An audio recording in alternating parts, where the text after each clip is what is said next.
Welcome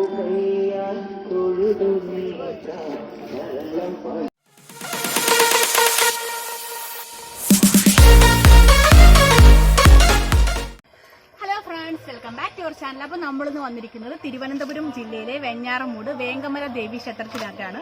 അപ്പോൾ നമുക്കിനി ഇന്ന് ഇവിടുത്തെ കാഴ്ചകളൊക്കെ കാണാം. ആദിവാസി വിഭാഗക്കാരായ കാണിക്കാർ പൂജ ചെയ്യുന്ന തിരുവനന്തപുരം ജില്ലയിലെ പ്രധാനപ്പെട്ട ക്ഷേത്രമാണ് വേങ്കമല ദേവി ക്ഷേത്രം.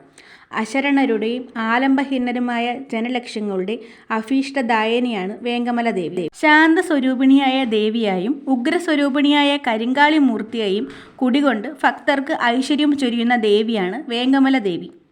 സർവമത വിശ്വാസികളുടെയും ആരാധനാലയം കൂടിയാണ് വേങ്കമല ദേവി ക്ഷേത്രം. ആദിവാസികളുടെ തനത് ആചാരങ്ങൾ കൊണ്ട് പ്രസിദ്ധമാണ് വേങ്കമല ദേവി ക്ഷേത്രം. ദ്രാവിഡ ആചാരപ്രകാരമാണ് ഈ ക്ഷേത്രത്തിൽ പൂജകൾ നടക്കുന്നത്. സർവ്വമതങ്ങളെയും ഒരേ മനസ്സോടെ കാണുന്ന ക്ഷേത്രമാണ് വേങ്കമല ദേവി ക്ഷേത്രം.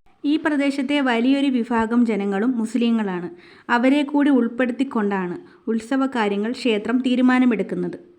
കാലാകാലങ്ങളായി ഇസ്ലാം വിശ്വാസികൾക്ക് നിസ്കരിക്കുവാൻ ഒരിടം ക്ഷേത്രത്തിൻ്റെ മതിൽക്കെട്ടിനുള്ളിൽ ഒരുക്കിയിട്ടുണ്ട്.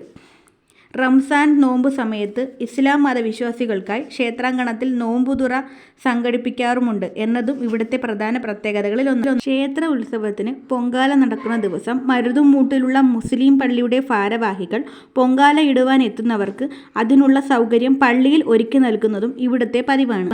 ഉഗ്രസ്വരൂപിണിയായ കരിങ്കാളിയും ശാന്തസ്വരൂപിണിയായ വനദുർഗയുമാണ് ഇവിടുത്തെ പ്രധാന പ്രതിഷ്ഠ. കാര്യസിദ്ധിക്കായി ഭക്തർക്ക് എല്ലാ ദിവസവും പൊങ്കാല അർപ്പിക്കാം എന്നുള്ളതും ഇവിടുത്തെ ഒരു പ്രധാന പ്രത്യേകതകളിൽ ഒന്ന് തന്നെയാണ്. വിളിച്ചാൽ വിളി കേൾക്കുന്ന ദേവിയായതുകൊണ്ട് തന്നെ ഇവിടുത്തുകാർ മാത്രമല്ല പുറം നാടുകളിൽ നിന്ന് പോലും ഇവിടേക്ക് ഭക്തർ എത്താറുണ്ട്. പ്രധാന പ്രതിഷ്ഠയ്ക്ക് പുറമെ മറ്റു ഉപദേവതമാരെയും ഇവിടെ പ്രതിഷ്ഠിച്ചിട്ടുണ്ട്.